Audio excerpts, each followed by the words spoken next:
Hi, I'm Meeka 6, also known as the Moroccan Angel. If this is our first encounter, I would like to say welcome. If you should find my content spiritually enlightening or informative, I would like to invite you to subscribe to my channel, and please don't forget to press the like button.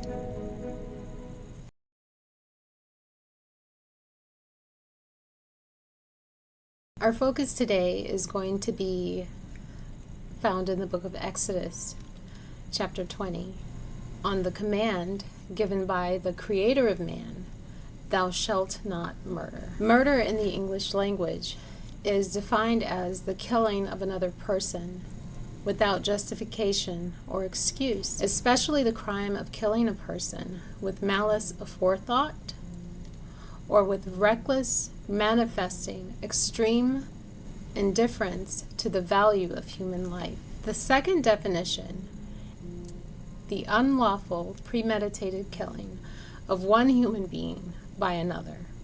This second description is key, the unlawful premeditated killing of one human being by another. Unlawful being that which is contrary to law, meaning that it will not be justified or excused because it is in violation of the law. Well, what law? We could say the laws of man. We could say this. But looking at the raw truth of this, who truly has the right or the authority to govern or determine the established laws of humans? The Creator of humans. You see, the Creator of humanity is not human. When we speak of established laws governing the appropriated behaviors of humankind, hands down, the authority belongs to the Creator of humans. There is a being. No, it's not Jesus. This being was written of 4,000 years ago, before the 30,000 different Christian sects, before Islam, and before a number of other known religions of today.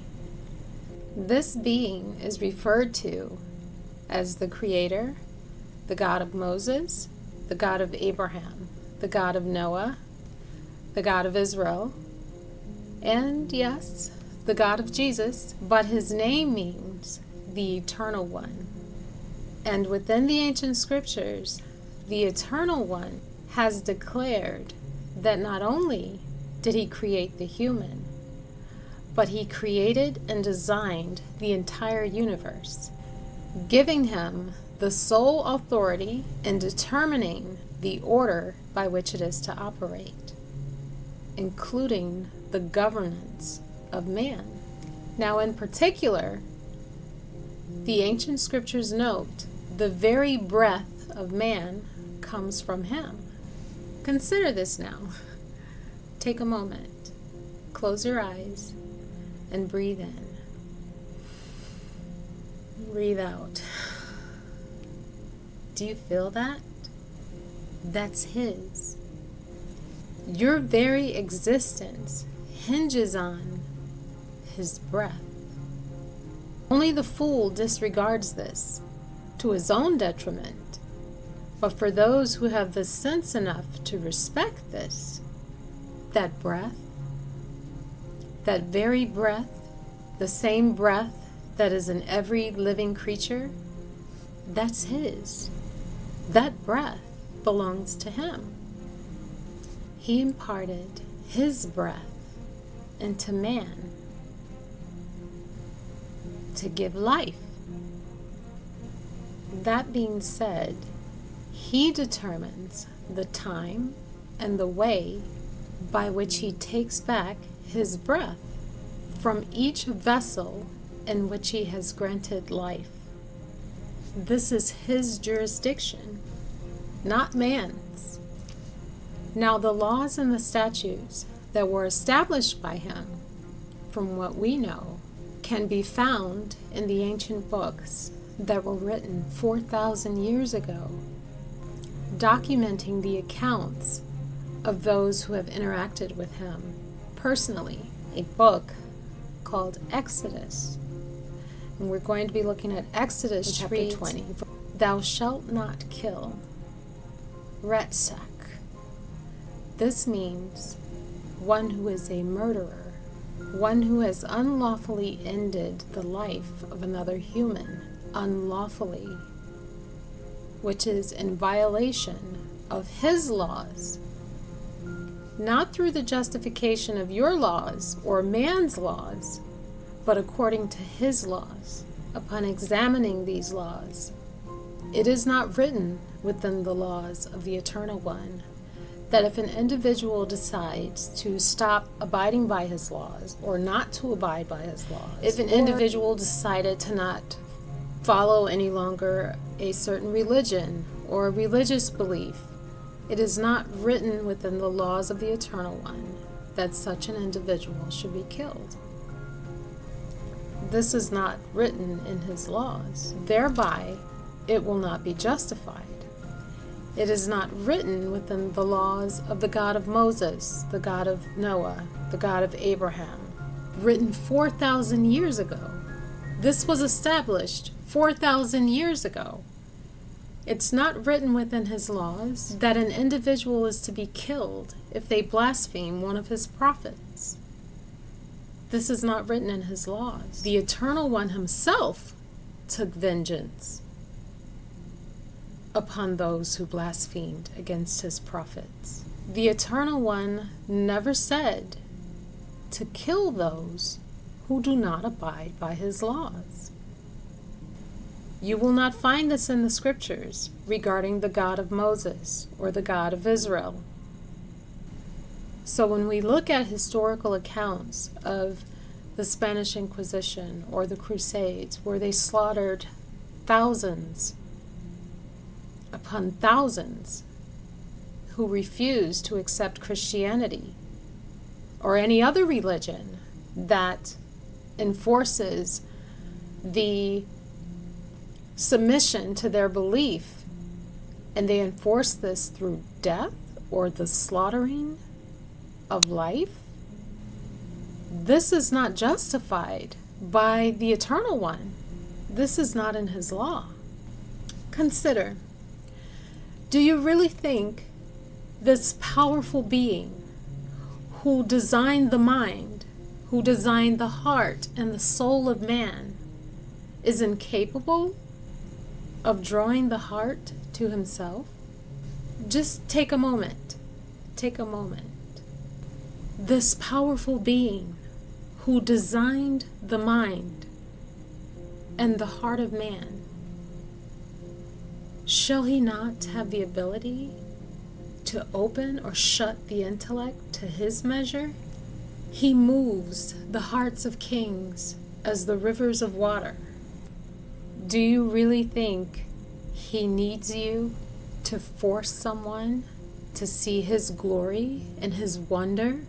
Do you really think that he needs a man to force someone with the threat of pain or death to see who he is? Look at the birds. Consider the birds of the air, how they flock to the south at his prompting. Shall he not have the ability to prompt the heart, to ignite the soul, to search for him and to honor him? He has declared, "Thou shalt not murder," according to his laws. The man who has spilled the blood of another man in violation of the laws of the Eternal One shall not be justified. In the book of Genesis, chapter 9, verse 6, the Creator has declared, "Whoso sheddeth man's blood, by man shall his blood be shed. For in his own image God has made mankind." You see, within the scriptures, when speaking of blood, it's not just your blood or an individual's blood or the blood of a single individual. It is your bloodline.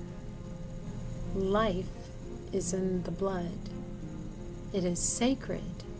It is a mark that runs beyond the physical. Some of you are wondering why loved ones, friends, family, children, babies have been struck down and their blood seemingly senselessly spilled. No. For many, this is a visitation. The sins of the fathers. You see, everything happens for a reason and in accordance to His established laws. This isn't your world. And the life of man is not yours to give or take. It is His. What man in his frail human construct can challenge or defy the laws of God? If you believe this, you are the fool. Shall the judgments of man supersede the judgments of the Eternal One, the Maker of man? Shall He not give an account to His Maker, the one who gave you life? In his pride and arrogance, drunk on the delusion of power, man believes that he can enforce his laws through the threat of pain and death. Shall the Eternal One not see these wicked things under the guise of those who falsely claim to be His servants? It is indeed sad, the things that men do in the name of God. He will bring justice, and with justice, vengeance upon the heads of the wicked. I'm the Moroccan angel. Do what is right. Always. It matters.